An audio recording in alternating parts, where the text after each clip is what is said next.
तो हम लोग फोर्थ जो हमारा सर्कमस्टेंस था थर्ड पॉइंट के अंदर, दैट इज मॉडिफाइड इंटेंशन। ठीक है, अगर कोई भी चीज मॉडिफाइड इंटेंशन के उस पर लाई गई है, कोई भी subordinate legislation, that will be declare ultra vires. ठीक है, तो यहाँ पे जो डेलिकेटेड जो रूल है उसके अकॉर्डिंग डेलिकेटेड लेजिस्लेशन में भी डिक्लेयर्स अल्ट्रा वायर्स, जैसे सबको पता ही है, if the rule making authority exercises it's power modified. ठीक है, और acts with an ulterior motive. तो रूल मेकिंग अथॉरिटी कौन हुई? Administrative body. ठीक है, अब यहाँ पर जो क्वेश्चन आता है वो ये है कि क्या स्टैट्यूटरी जो रूल्स हैं, क्या वो मॉडिफाइड के जो आपका टर्म है उसके बेसिस पे, जो कंडीशन है उसके बेसिस पे अल्ट्रा वायर्स डिक्लेयर हो सकते हैं, कि सिर्फ बाई लॉज रूल्स रेगुलेशंस जो एडमिनिस्ट्रेटिव बॉडी बना रही है वो ही मॉडिफाइड डिक्लेयर किए जाएंगे इस सर्कमस्टेंस के बेसिस पे। ठीक है, तो अभी जो मॉडिफाइड के अंदर जो हेडिंग के अंदर हम पढ़ने वाले हैं, कुछ चीजें ऐसी भी पढ़ेंगे कि जहाँ पे केस लॉस के थ्रू कि हमको पता लगाना है कि क्या स्टेचुटरी रूल्स जो हैं वो भी on the basis of modified क्या उनको डिक्लेयर कर सकते हैं अल्ट्रा वायर्स, कि जस्ट जो एडमिनिस्ट्रेटिव बॉडीज ने जो rules and regulations bylaws बनाए हैं वही इस कैटेगरीज के अंदर आएंगे, on the basis of modified वो इनवैलिड डिक्लेयर किए जाएंगे। ठीक है, तो यहाँ पर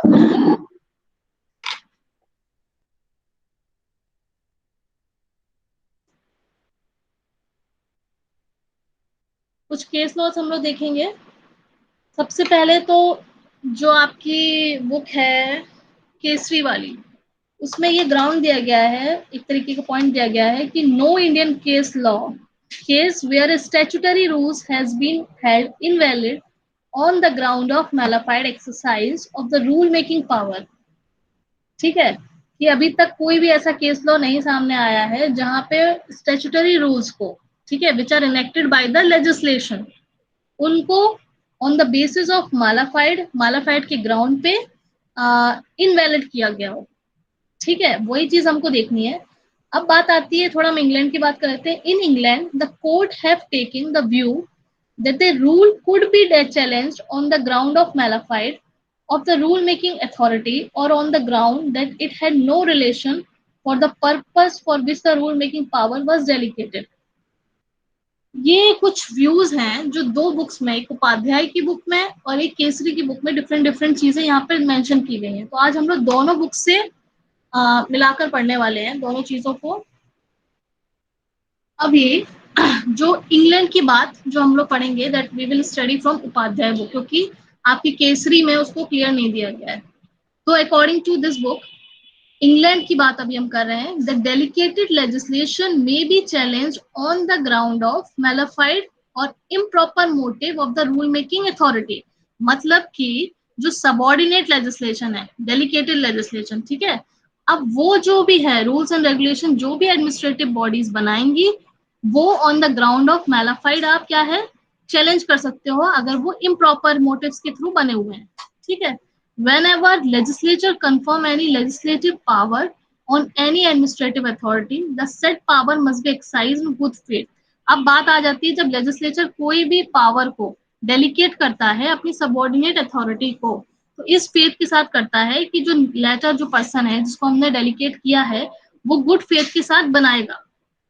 ठीक है, बट यहाँ पे कुछ पॉइंट्स में क्लैश है कि जो लेजिस्लेचर है वो ऐसा माना जाता है, प्रिज्यूम किया जाता है कि उन्होंने जो भी लॉज बनाए होंगे which is enacted and which is codified, statutory rules की बात कर रहे हैं, वो गुड फेथ में ही बनाए गए होंगे। इसलिए उनके ऊपर क्वेश्चन उठाने की यहाँ बात कमी आती है। कुछ ऐसी केस लॉज हैं जहाँ पे उनको चैलेंज किया गया था स्टैट्यूटरी रूल्स को, तो यहाँ पर सिर्फ उनके bylaws rules and regulation जो सबॉर्डिनेट लेजिस्लेशन ने बनाए थे उनको इनवैलिड करार दिया गया, ना कि स्टैट्यूटरी रूल्स को, क्योंकि वो कहीं ना कहीं ये प्रेज्यूम किया गया है कि जो भी लेजिस्लेटिव अथॉरिटी द्वारा बनाए जाएंगे स्टैट्यूटरी रूल्स वो गुड फेथ में ही बनाए जाएंगे। ठीक है, अब जो हम पहला केस तो देखने वाले हैं इंडिया की प्रोस्पेक्ट में। ठीक है, तभी समझ में आएगा कि स्टैट्यूटरी रूल्स को हम लोग इनवैलिड डिक्लेयर कर सकते हैं या मॉडिफाइड ग्राउंड्स के ऊपर। इतना समझ आ रहा है? Hello. Yes ma'am. Yes ma'am. ठीक है,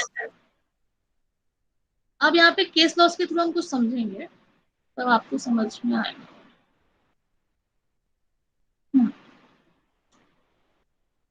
Just a second.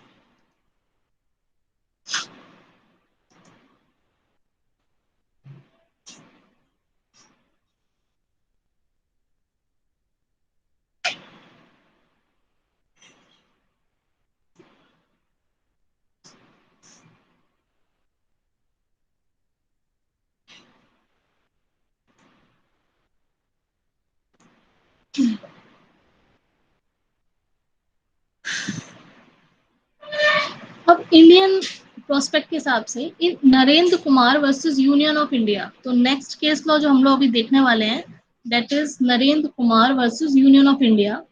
इसमें क्या हुआ, ये क्वेश्चन के ऊपर आया है, mala fide intention as well as validity of statutory laws and bylaws and rules and regulation which are framed by administrative bodies.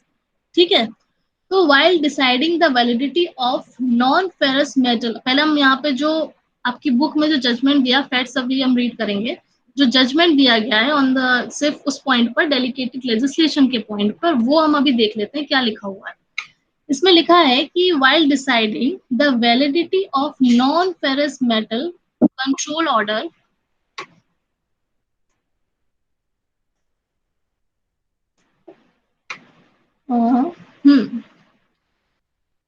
Control Order 1958, the Supreme Court observed Malafites have not been suggested, and we are proceeding on the assumption that the central government was honestly of the opinion. ठीक है, अब यहाँ पर क्या बात आई, जो act बनाया है, जो पर्टिकुलर एक्ट के अंदर जो काम किया जा रहा है, उसकी वैलिडिटी को यहाँ पे चैलेंज किया गया है। ठीक है, तो ये बात आ रही है यहाँ पर कि जो भी रूल्स एंड रेगुलेशंस बनाए हैं, किसने बनाए, अभी यहाँ पे सेंट्रल गवर्नमेंट की बात आ रही है। ठीक है, क्योंकि they are responsible for the parliament, to the parliament. ठीक, तो ये प्रेज्यूम किया जा रहा है कि भाई उन्होंने जो भी बनाए हैं वो जो उनकी मतलब गुड फेथ में बनाए हैं। ठीक है, कोई मालाफाइड इंटेंशन से नहीं बनाए हैं। इस केस लॉ में यहाँ पर जजमेंट के हिसाब से ये कोर्ट का ऑब्जर्वेशन है। ठीक है, ये बताया गया है। तो मतलब कि जो पिटीशन, जो पिटिशनर ने अपने जो कंटेंशंस लगाए हैं, उनको क्या डिक्लेयर किया गया यहाँ पे, इनवैलिड। ठीक है, तो केस किसके फेवर में क्या होगा यहाँ पर,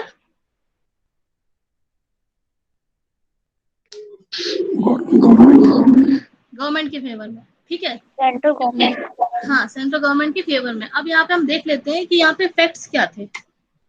इसमें Narendra Kumar versus union of India, fundamental rights are those rights which are essential for the intellectual, moral and, ये शो हो रहा है आपको पेज, जी ma'am. Yes ma'am. Spiritual development of yes citizen. Ma'am. ठीक है, अब इस करंट केस का हम देख लेते हैं। The petition was filed under article 32 of the constitution challenging the validity of non ferrous control order. तो ये नॉन फेरस कंट्रोल ऑर्डर एक पर्टिकुलर एक्ट है, उसकी वैलिडिटी को चैलेंज किया जा रहा है। इश्यूड किसके द्वारा इशू किया गया है, by the government of India. अब बात करते हैं पिटिशनर के अकॉर्डिंग जो भी पर्टिकुलर रूल्स आए हैं वो वायलेट कर रहे हैं fundamental rights under article 14, 19(1)(f and 19(1)(g of the Indian constitution. ठीक है, अब अगर आप अपनी बेयर एक्ट निकालो कॉन्स्टिट्यूशन की, अब सब लोग देखिए 19(1)(f में सबको पता होगा क्या होता है, 14 तो पता ही है, 19(1)(f बताइए।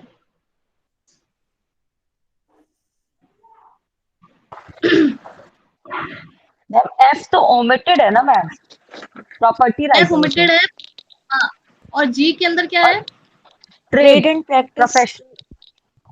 प्रोफेशन वगैरह मैम, ट्रेड प्रैक्टिस प्रोफेशन, ठीक है, तो ऑक्यूपेशन। ये केस आपका 1959 का है, 60 का समझ लो आप, इसलिए ये एफ वाला क्लॉज यहाँ पे दिया गया है। ठीक है, तो हम लोग अभी जो डिटेल स्टडी करेंगे वो 14 और 19(1)(g के अकॉर्डिंग कर लेंगे, क्योंकि यहाँ पे नॉन फेरस एक तरीके का आप समझ लो बात हो रही व्यापार से रिलेटेड ही है। तो 19(1)(g के अंदर आप देखोगे to practice and profession of any, to carry on any occupation, trade और बिजनेस, इसके बारे में आता है। और अपना 14 क्या बोलता है, इक्वालिटी के बारे में, इक्वालिटी के बारे में, इक्वालिटी। ठीक है। अब ये जो Narendra Kumar versus union of India का केस है, ये 3 दिसंबर 1951 का डिसाइडेड है, ठीक। अब हम यहाँ पर देखते हैं इसमें बैकग्राउंड ऑफ द केस क्या है। The petition was filed under article 32 of the constitution, और ये हमने पढ़ लिया।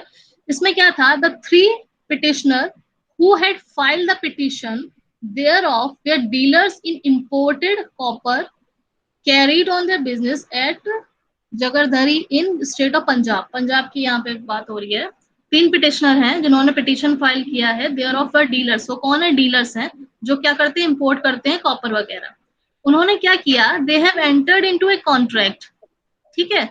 इस डेट पर डिफरेंट डेट्स पे उन्होंने कॉन्ट्रैक्ट एंटर किया 3 पिटिशनर्स ने, for the purchase of copper with importers, ठीक है। उनके संग मिलके एक कॉन्ट्रैक्ट इन्होंने साइन किया। उसमें इन्होंने क्या किया था कि पर्टिकुलर अमाउंट जो थी, प्राइस, वो फिक्स कर लिए थे, ठीक है। बट लेटर ऑन क्या हुआ यहाँ पर, before they could take delivery, इससे पहले कि वो डिलीवरी वगैरह लेते, would take delivery, the government of India, in the exercise of its power under Section 3 of Essential Communities Act 1955, issued a non-ferrous metal order.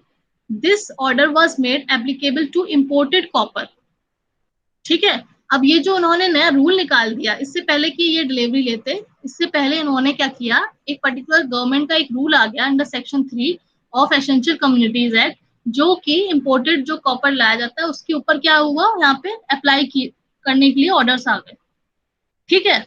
तो पिटिशनर ने क्या किया, कंटेंट किया that the clause 4 of the order read with principle specified in the letter of 18 April, जो भी order आया है उसका जो पर्टिकुलर जो सेक्शन 3 है उसका क्लॉज 4 जो भी है, that is violate the article 19F of the constitution to acquire property and also right confirmed by article 1G to carry on trade।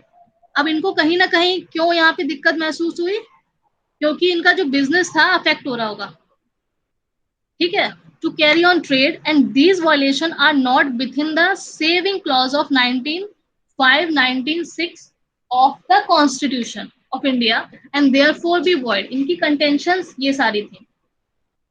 अब 19(5) और 6 क्या होता है, रिस्ट्रिक्शंस जो लगी होती हैं, है ना। हर चीज पे आपने देखा है यहाँ पे 19 जो अपना फंडामेंटल राइट्स है उसकी सर्टेन रिस्ट्रिक्शंस हैं, पढ़े हैं कि नहीं सबने? यस यस, ठीक है।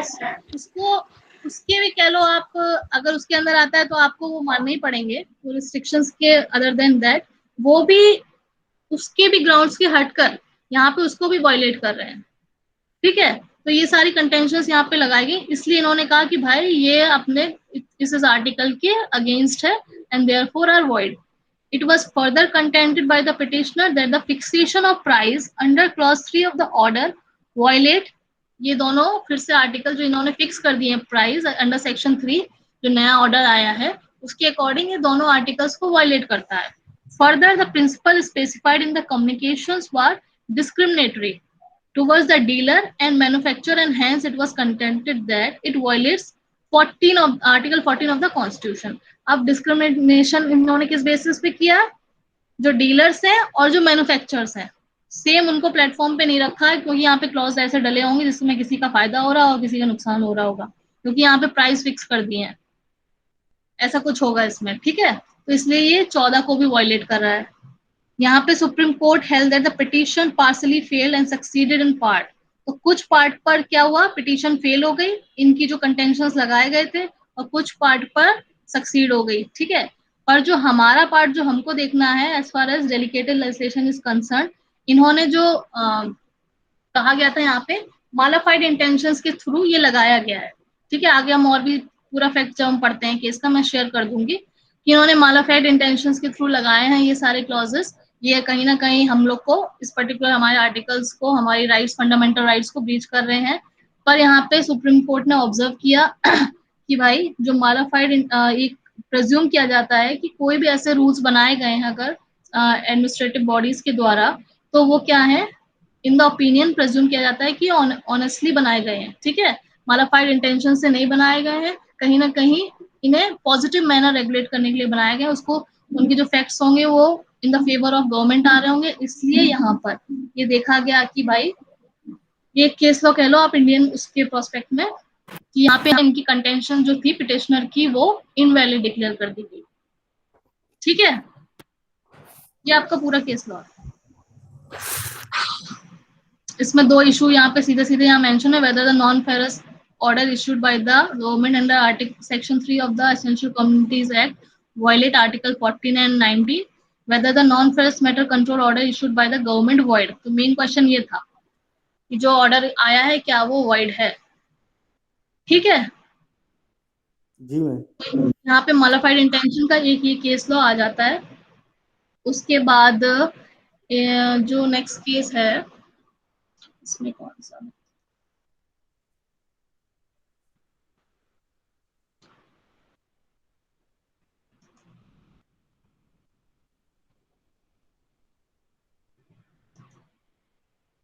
के Nagaraj versus state of Andhra Pradesh and others. ठीक है, ये भी मॉडिफाइड इंटेंशन पे है। ठीक है, इसमें क्या हुआ था, नागराज वाला केस पता है किसी को? हेलो। जी मैम। हाँ, कौन बोल रहा है? मैम आवाज आ रही लेकिन पता नहीं। हम नाम बोल दिया करिए अपना अपना। सुशील की आवाज तो हम पहचानते हैं, वो मैम सिर्फ centre.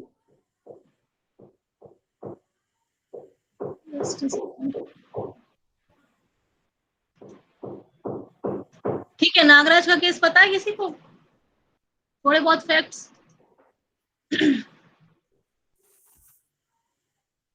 The Andhra Pradesh government, जो अभी बुक में लिखा है वो बता रहे हैं, इसका अभी नेट से नहीं पढ़ रहे हैं।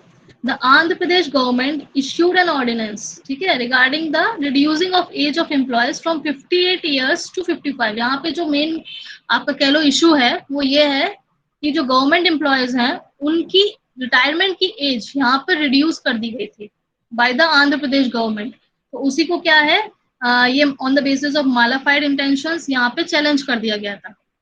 ठीक है, समझ आ रहा है? इसमें it was submitted that not only a delegated legislation but a statute passed by a competent legislation and even a constitution amendment can be challenged। अब ये केस आपको याद रखना है।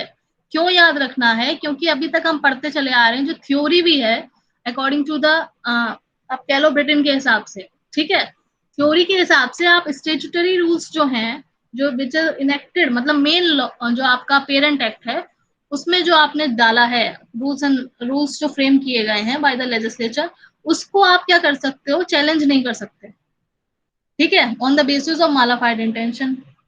बट ये वाला केस लॉ जो है Nagaraj versus state of Andhra Pradesh, इसमें ये कहा गया है by the supreme by the एक सेकेंड हाँ बाय द आंध्र प्रदेश, इसने सुप्रीम कोर्ट का ही आई थिंक है ना, हाँ बाय द सुप्रीम कोर्ट ये कहा गया है कि भाई ऑन द बेसिस ऑफ, आप ये नहीं कह सकते हो कि जो डेलिकेटेड लेजिस्लेशन कोई बस हम चैलेंज कर सकते हैं on the basis of modified intention, but कोई भी पर्टिकुलर स्टेट्यूट अगर इस तरीके की चीज शो कर रहा है कि इसमें कुछ मॉडिफाइड इंटेंशंस के थ्रू कुछ क्लॉज वगैरह डाले गए हैं तो वो भी हम चैलेंज कर सकते हैं और उसको भी क्या है इनवैलिड डिक्लेयर कर सकते हैं। ये केस लॉ एक तरीके का प्रूफ है जहां पे स्टैट्यूटरी रूल्स को भी हमने क्या किया है इसके जोन में ले लिया है। ठीक है,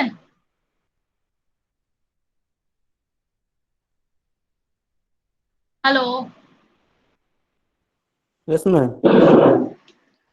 ठीक है, तो इसमें आप देखोगे ये आपकी उपाध्याय में दिया है।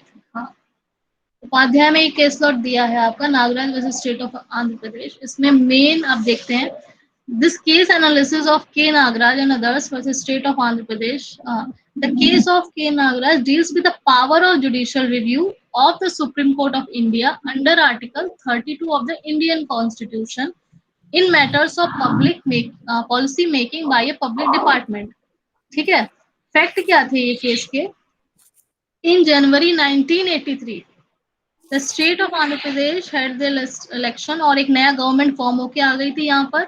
उसके बाद ये जो नई गवर्नमेंट थी उसने कुछ रूल्स एंड रेगुलेशंस बना दिए थे. The previous state government had increase the superannuation of all government from 55 years to 58 years. और अब जो पुरानी वाली गवर्नमेंट थी वो क्या करके गई थी, 55 से 58 कर गई थी रिटायरमेंट की एज. ठीक है. उसके बाद क्या हुआ, the aforesaid mentioned order came into force on February 28, wherein every government employee, not only ministerial but also non-ministerial, was asked to vacate its office. It is worth noting that 18,000 government employees and 10,000 public sector employees were superannuated on February 1983. The superannuated employees filed a writ petition under Article 32 of the Constitution for a presumptional violation of Article 14, 311 clause 2 of the Indian Constitution by a new reform government. अब जो पुरानी government जो particular laws वगैरह rules frame करके गई थी उसको यहाँ पे सुपरसीड कर दिया. ठीक है. यहाँ पे क्या किया गया, जो नई गवर्नमेंट आई उन्होंने जो रिटायरमेंट की एज थी उसको फिर से कितना कर दिया, 55 कर दिया. ठीक है. जो कि 59 थी पुरानी गवर्नमेंट के द्वारा. ठीक है. इसको पर्टिकुलर चीज को यहाँ पे चैलेंज कर दिया गया through a writ petition under article 32. और यहाँ पे क्या बोला, it is violation of article 14, 21 और ये जो 311 clause 2 of the Indian constitution. ठीक है. तो यहाँ पे बताया है कि जो गवर्नमेंट ने कंटेंशंस वगैरह दिए होंगे कि भाई ऐसा कर रहे हैं ताकि जो यूथ वगैरह है उसको और अपॉर्चुनिटीज मिल सके. किस चीज की, एम्प्लॉयमेंट वगैरह की, क्योंकि जब पुराने लोग का रिटायरमेंट होगा तभी न्यू वैकेंसीज आएंगी. ठीक है. और जगह खाली होंगी. इस तरीके की कंटेंशंस दी थी. तो यहाँ पे इसी चीज को चैलेंज कर दिया गया था. The reduction of superannuation age has no direct, इन्होंने बोला, ऐसा कंटेंशन किया, पिटिशनर ने लगाया कि भाई इसका कोई रिलेवेंस नहीं है इन raising the employment opportunities for the youth of the state. ठीक है. कि आप भाई किसी को निकाल रहे हो उसके बदले आप दूसरों को रखोगे. The exercise of power by the incumbent government is arbitrary. इसको बताया आर्बिट्ररी, आप कह दो अनरीजनेबल भी कह सकते हैं, since it fails to understand the fixation of superannuation of the preceding government at 58 years. ठीक है. The incumbent government did not prove any prior notice to the government and private sector employee before issuing the said order, wherein superannuated employee had no time to prepare for retirement. At the same time इनको कोई orders वगैरह भी नहीं दिए गए, prior notice भी नहीं दिया गया ताकि वो एक तरीके से रेडी हो जाते, प्रिपेयर हो जाते. ऑल ऑफ सडन आपने यहाँ पे क्या किया, ये ऑर्डर निकाल दिया. ठीक है. तो इन सारी चीजों पे इन्होंने कंटेंशंस डाली कि भाई ये सारी चीजें क्या है, वायलेशन है article 14, 21 and 311 clause 2 of the Indian constitution. तो इस पर्टिकुलर केस लॉ में आपको ये 3 आर्टिकल्स यहाँ पे मेंशन करने पड़ेंगे. ठीक है. उसके बाद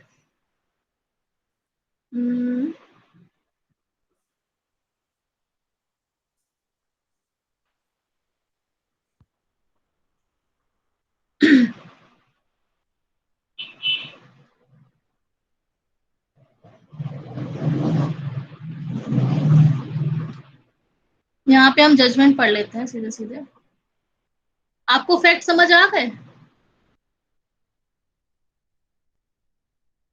जो स्टार्टिंग में कुछ पॉइंट्स दिए बस वही है. ठीक है.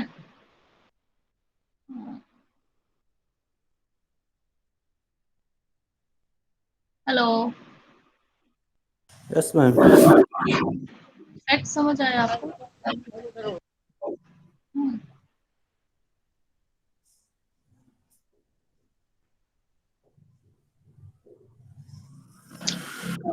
मैंने जजमेंट कहाँ पे लिख रखा है?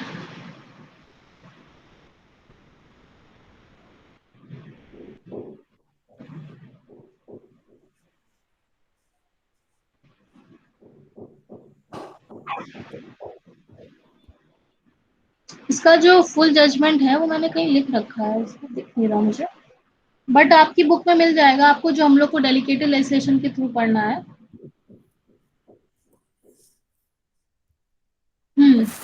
इसमें यही बोला गया है जो भी रूल्स बनाए गए हैं that was modified. At the same time, it may be submitted that not only a delegated legislation but a statute passed by the competent legislature and even a constitutional amendment को भी हम challenge कर सकते हैं on the basis of modified intention. ठीक है. यहाँ पे कॉन्स्टिट्यूशनल अमेंडमेंट का भी टर्म यहाँ पे इंक्लूड कर दिया गया है। ये Nagaraj versus state of Andhra Pradesh की बात है। तो हम लोगों ने यहाँ पर ये सारे केस को पढ़ लिए थे। उसके बाद आज हम लोगों ने एक नागराज पढ़ लिया और हम लोगों ने पढ़ा है नरेंद्र कुमार। ठीक, ये दो केस जरूर मेंशन करिएगा माला फाइट के अंदर आप, इंडियन कॉन्स्टिट्यूशन की जब इंडिया की बात हो रही है। ठीक है, उसके बाद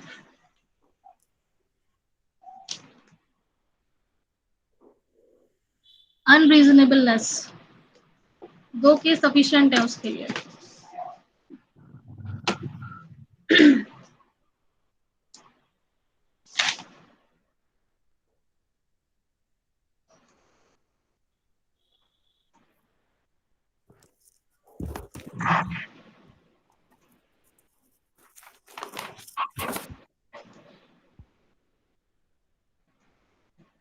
ठीक है, तो हमने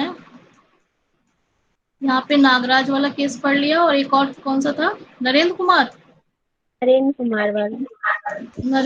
वाला। ठीक है, नाउ जो अब हम अनरीजनेबलनेस पे जा रहे हैं, तो उसमें ऑलरेडी जो केस लॉस हम लोग पढ़ चुके हैं। आपको लगता है कौन कौन से होने चाहिए? एक तो आपका मेनका गांधी हो गया, ठीक है, उसमें ये प्रिंसिपल प्रोपाउंड किया गया है। और कौन से केस लॉ जो अभी हम पढ़ के आए हैं उसमें से ले सकते हैं हम? बहुत ही अभी फेमस इंटरेस्टिंग केस लॉ हम लोगों ने पढ़ा था।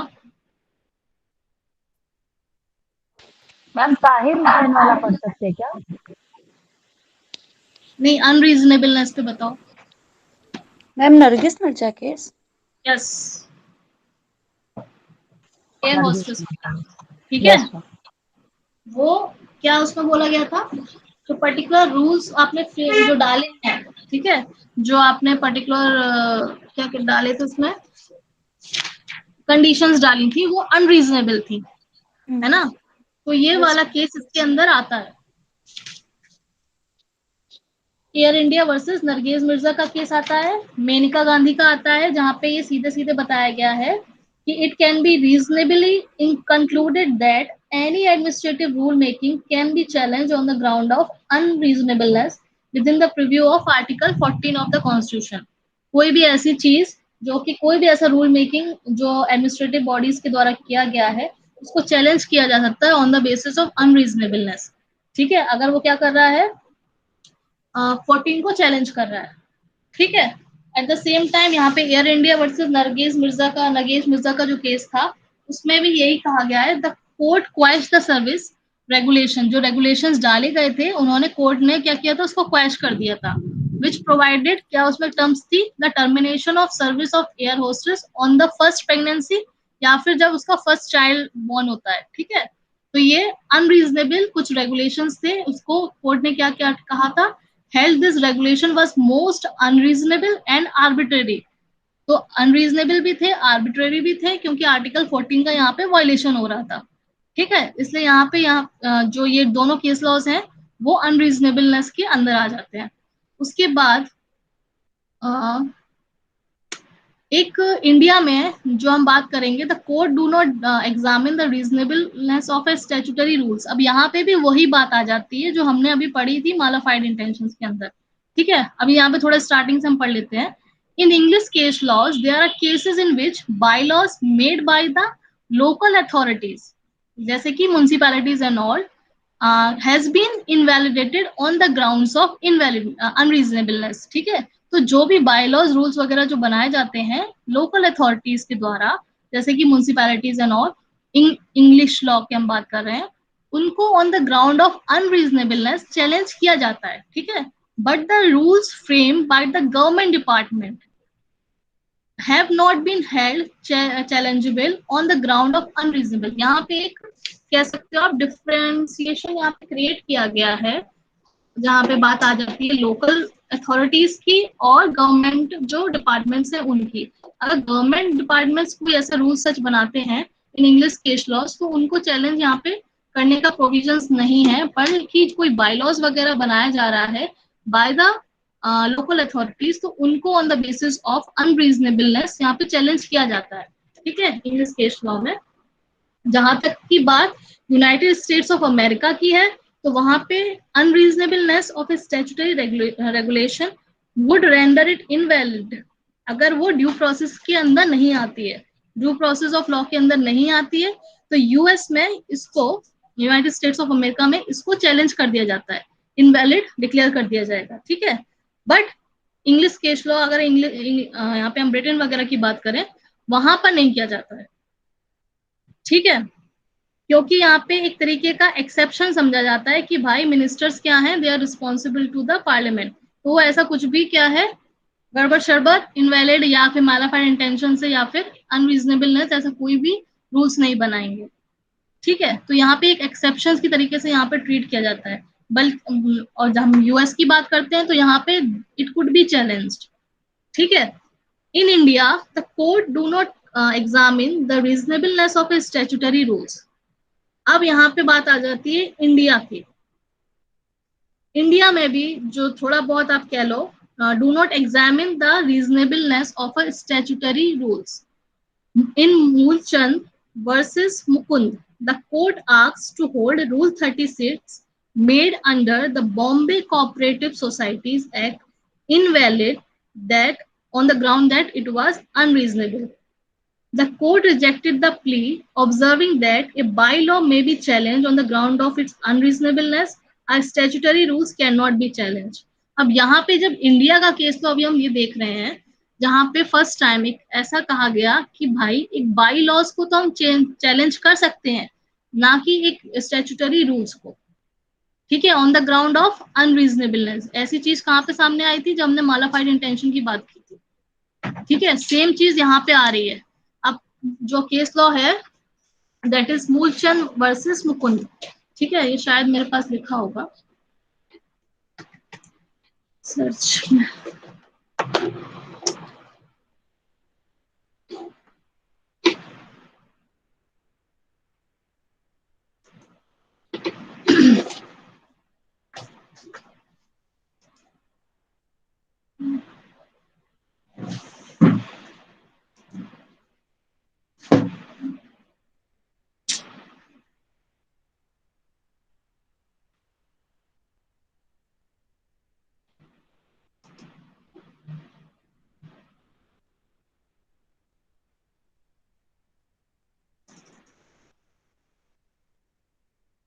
इसमें नहीं है, मैं आपको फिर से बताऊंगी, ठीक है, शायद मैंने निकाला नहीं। आप लोग को ये समझ आ रहा है मालाफाइड और अनरीजनेबलनेस वाला क्लॉज, कंडीशंस जो है अपनी। Hello, yes ma'am. आ रहा है। ये छोटे छोटे टर्म्स हैं जो जिनके ऊपर पूरा केस लॉ बेस्ड है, ठीक है। आप कह लो कि उसमें और भी चीजें हैं, जैसे मेनका गांधी में इतने सारे चीजों के ऊपर बात की गई है, बट हमको यहाँ पे किस चीज को पकड़ के रखना है, जो टर्म है वो अनरीजनेबलनेस है, ठीक है, इसलिए पूरा हाँ मैम मूलचंद के केस में ये हुआ था ना कि वो लीगल प्रैक्टिशनर के थ्रू रिप्रेजेंट कर लिया था उसने अपने आप को। एक डिस्प्यूट हुआ था बॉम्बे सोसाइटी में और उसमें कुछ अमाउंट को लेकर आर्बिट्रेशन में ये केस गया हुआ था।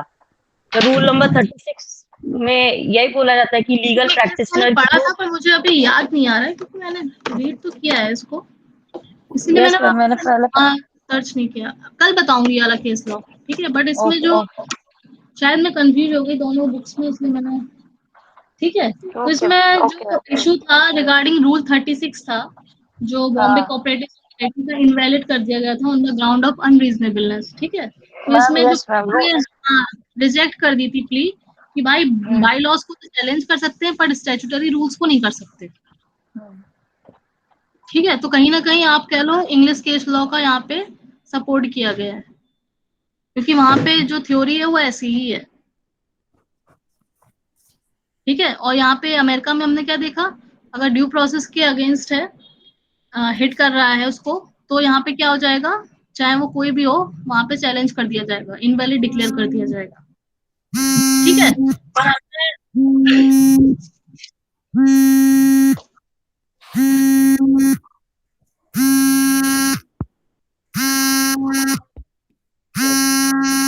पर माइक किसी का ऑन है? ठीक है, नाउ हमको एक केस लॉ पढ़ना था, इसमें बोलिए। ओके, ठीक है। तो यहाँ पे अनरीजनेबलनेस के कुछ ग्राउंड्स दिए गए हैं, जहाँ पे आप कुछ पॉइंट्स के थ्रू डिसाइड करोगे कि अगर facts and circumstances of A case अगर बोल रहे हैं ऑन द बेसिस ऑफ अनरीजनेबलनेस उसको चैलेंज किया गया है, तो पर्टिकुलर पॉइंट्स हैं जो आपको कंसिडर करने हैं। ठीक है, पहला पॉइंट क्या होगा? पहला पॉइंट होगा आपका पार्शियल या फिर unequal operation between different classes. ठीक है, तो कहीं ना कहीं ये आपके कौन से आर्टिकल के अंदर आना चाहिए?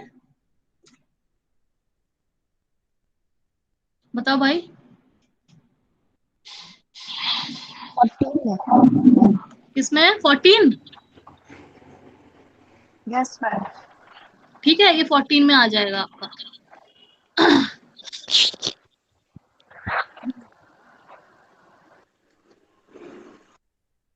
ठीक, तो यहाँ पे जो पहला पॉइंट आपको कंसिडर करना है दैट इज पार्शियल और अनइक्वल।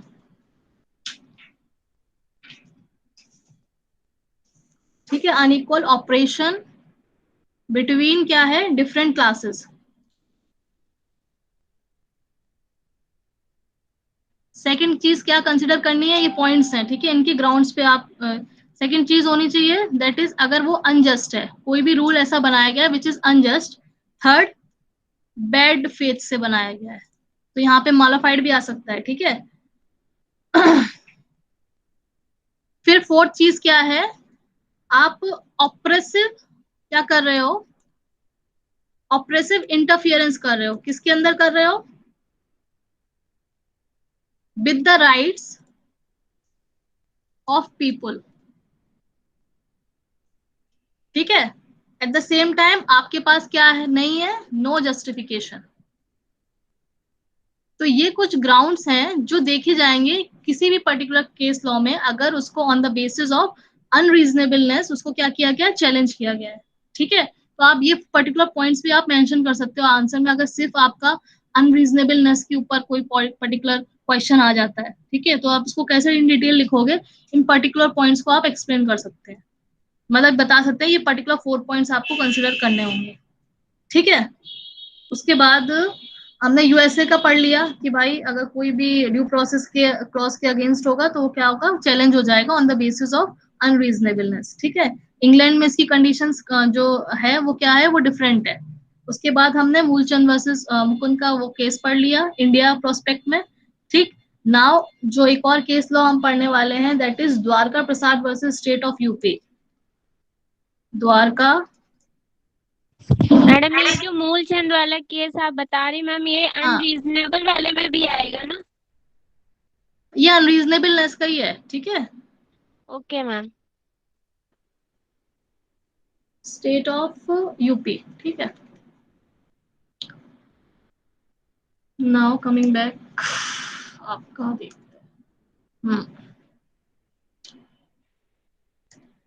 ये है द्वारका प्रसाद का केस आपका। इसमें क्या कहा गया है जो बुक में जो सिर्फ जजमेंट है? द वैलिडिटी ऑफ क्लॉज 4 और सब clause 3 of the UP coal control order was challenge. एक पर्टिकुलर ये यूपी का जो coal control, Uttar Pradesh coal control order है, वो चैलेंज किया गया था। Under this clause the licensing authority was giving power to grant, refuse to grant, renew, review the licence, to suspend, cancel. और एट द सेम टाइम क्या उनके पास कितनी सारी पावर्स थी?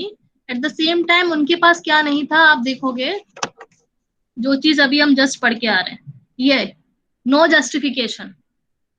यहाँ पे क्या है? ओवर इंटरफियरेंस आप कर रहे हो with the rights of the people as well as आपके पास कोई जस्टिफिकेशन नहीं है। ठीक है, ये चीज यहाँ पे केस में दी गई है। तो यहाँ पे हम देखते हैं कि this case deals with the constitutional validity of Uttar Pradesh Coal Control Order 1953 passed by the legislature of the state for the regulation regarding the regulation of sale, storage, granting of licensing, sell करने का। ठीक है, किसका, coal का, within the boundaries of state of Uttar Pradesh. ठीक है, the aforesaid order को किस बेसिस पे चैलेंज किया गया था, on the basis of article 19F and G of the constitution. ठीक है, तो हम यहाँ पे जी की बात करेंगे। The present rate petition is filed before this court under article 32 के अंदर इसको फाइल किया गया। और उसके बाद वैलिडिटी किसकी चैलेंज यहाँ पे थी, Uttar Pradesh coal control order on the grounds it is violating article 14 and 19 of the constitution. ठीक है, तो ये अपने कानपुर का ही है। The petitioner had a business of selling coal in the city of Kanpur. Petitioner जो है उनका बिजनेस था कि वो कोल वगैरह सेल करते थे, कहाँ पे, कानपुर सिटी में। District magistrate and district supply officer for the city of Kanpur who was respondent. अब यहाँ पे रिस्पोंडेंट कौन है, यहाँ पे डिस्ट्रिक्ट मजिस्ट्रेट और डिस्ट्रिक्ट सप्लाई ऑफिसर।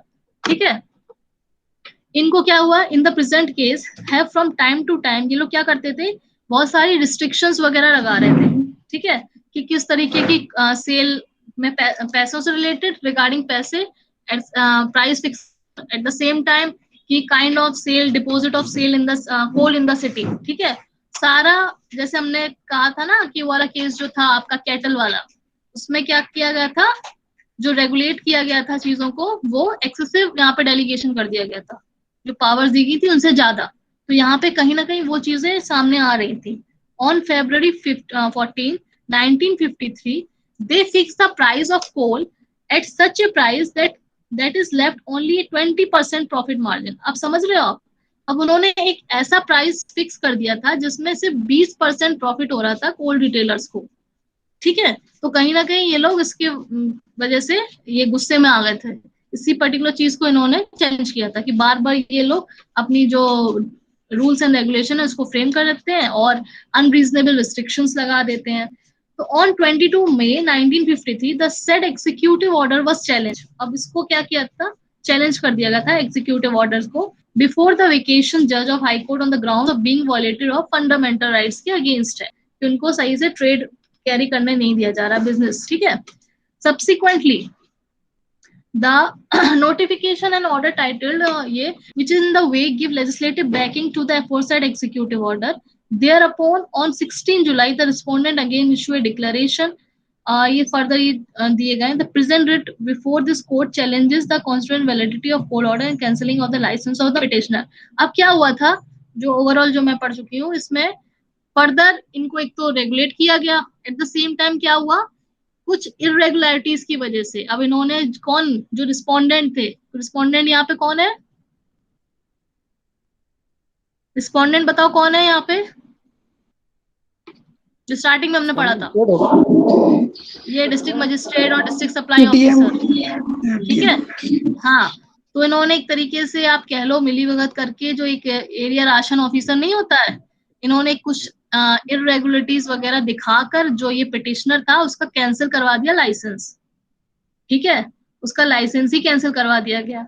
अब यहाँ पे right to equality, freedom of trade and commerce, इस सारी चीजों को डिस्कस किया गया।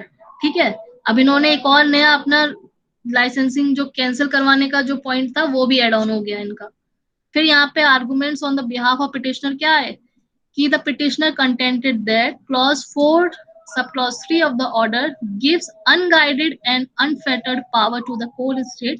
अब जो पर्टिकुलर स्टेटूटरी रूल्स हैं वो अनगाइडेड और कोई भी मतलब जो रीजनेबल ग्राउंड्स होने चाहिए वो मेंशन नहीं करवा रहे हैं, जो होने चाहिए एक पर्टिकुलर स्टेटूटरी रूल्स के अंदर उसके अकॉर्डिंग फ्रेम नहीं किया गया है, और इनको वाइड पावर्स दी जा रही हैं in regarding the granting, revoking of licensing licence as well as price को रेगुलेट करने के लिए और रिस्ट्रिक्शंस ट्रेड पे लगाने के लिए। मतलब इनको एक्सेसिव पावर्स दिए गए हैं अकॉर्डिंग टू द एक्ट।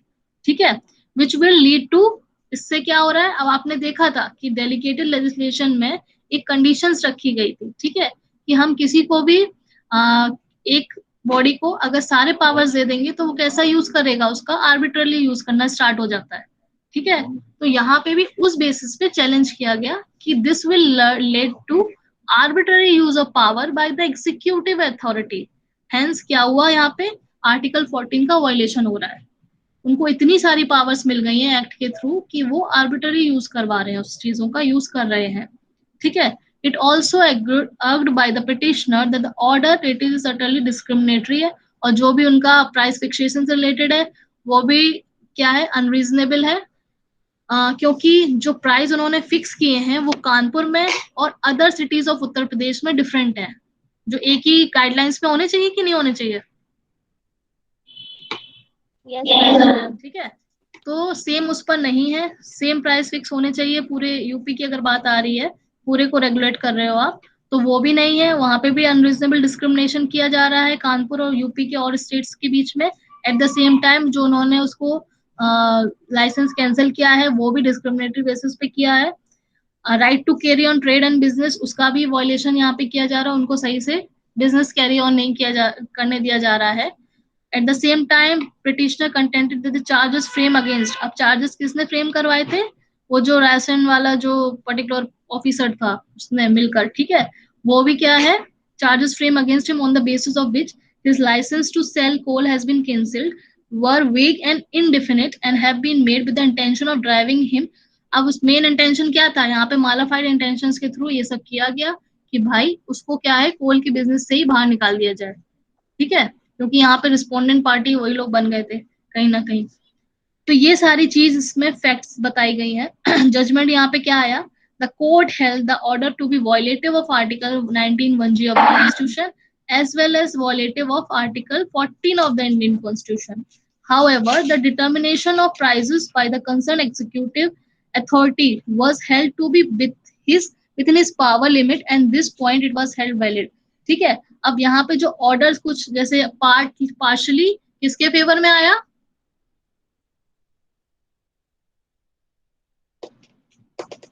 बताओ भाई,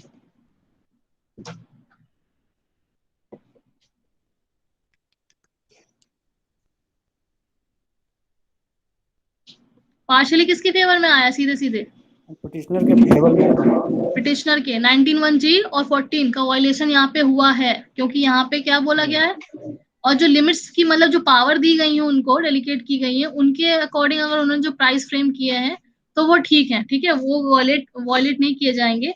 बट अगर ये देखिए, this court held that although the state legislature of Uttar Pradesh is competent to make the said order, but the same has to be किसके test से इसको पास होना है, part 3 of the Indian constitution. अगर वो सेटिस्फाई नहीं किया जा रहा है, same will be liable to be struck down, ठीक है।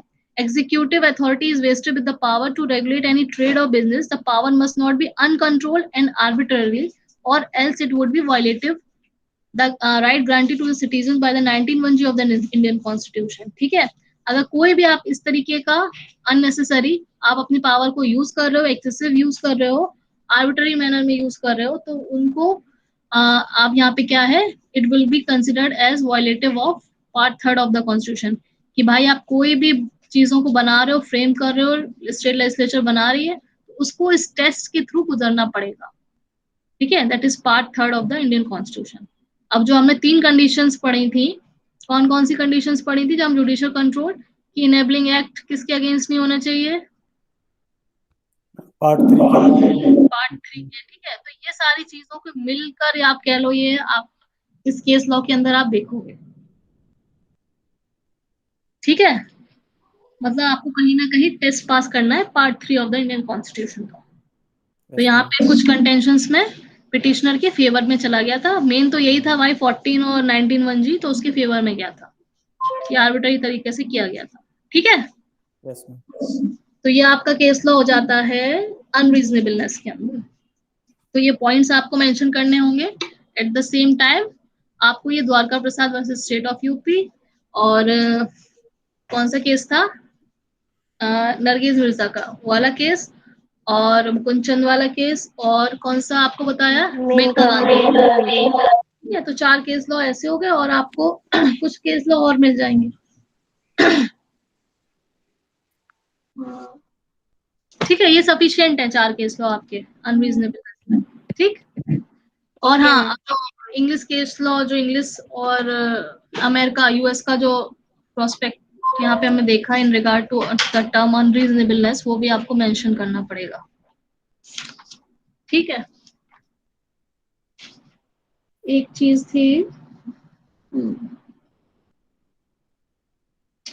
एक लीडिंग केस है इंग्लैंड का, क्रूज वर्सेस जॉनसन, ये उपाध्याय में दिया गया है, एक सेकंड में आपको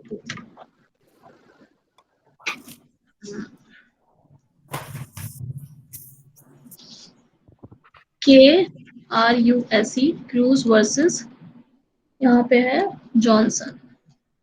ठीक है, इस केस लॉ में क्या किया गया था, ये किसके ऊपर बेस्ड है, अनरीजनेबलनेस के ऊपर बेस्ड है। यहाँ पर बाई लॉ को चैलेंज किया गया, याद रखिएगा। बाई लॉज बनाए गए, उसके अकॉर्डिंग किसी भी पर्सन को किसी भी पब्लिक प्लेस पे, हाईवे वगैरह पे, जहाँ पे 50 यार्ड की दूरी पे कोई भी हाउस वगैरह नहीं है, मतलब 50 यार्ड की दूरी पे अगर कोई हाउस वगैरह है उसके बाद, तो आप कर सकते हो। अगर उसके अंदर उसी लिमिट्स में है तो आप कोई भी मतलब म्यूजिक, सिंगिंग वगैरह इस तरीके का परफॉर्मेंस नहीं दे सकते हैं। ठीक है, इसको और फर्दर इसको चैलेंज कर दिया गया, तो इसको अनरीजनेबल डिक्लेयर कर दिया गया था बाय द इंग्लिश कोर्ट्स। ठीक है,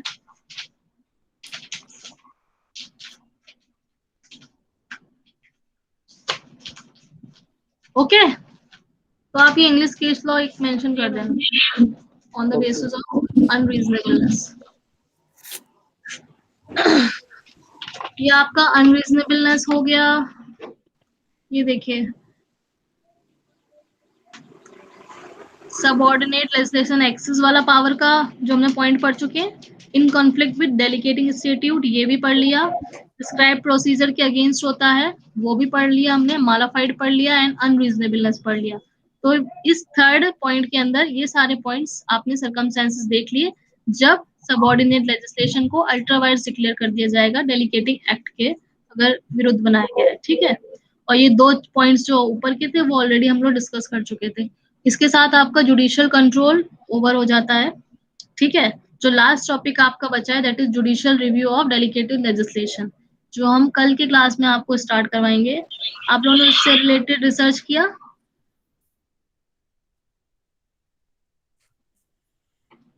हाँ,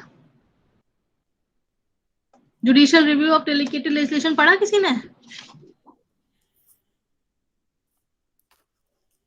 नहीं मैम। नहीं पढ़ा? मैम वॉइस नहीं आ रही, फिर से एक बार रिपीट करिए मैम। मैं कह रही हूँ आप लोगों ने जो कल काम दिया था मैंने करने को, वो पढ़ा? Judicial review of delegated legislation.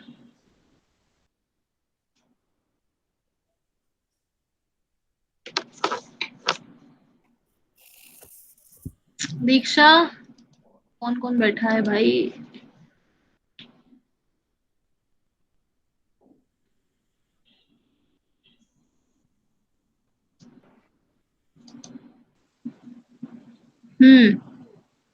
सुशील, शिव। जी मैम। मैम आपने कल जुडिशियल रिव्यू और जुडिशियल कंट्रोल का डिफरेंस पता करने के लिए बोला था। हाँ, वही बताया तो, पूछा था, बताओ। Yes.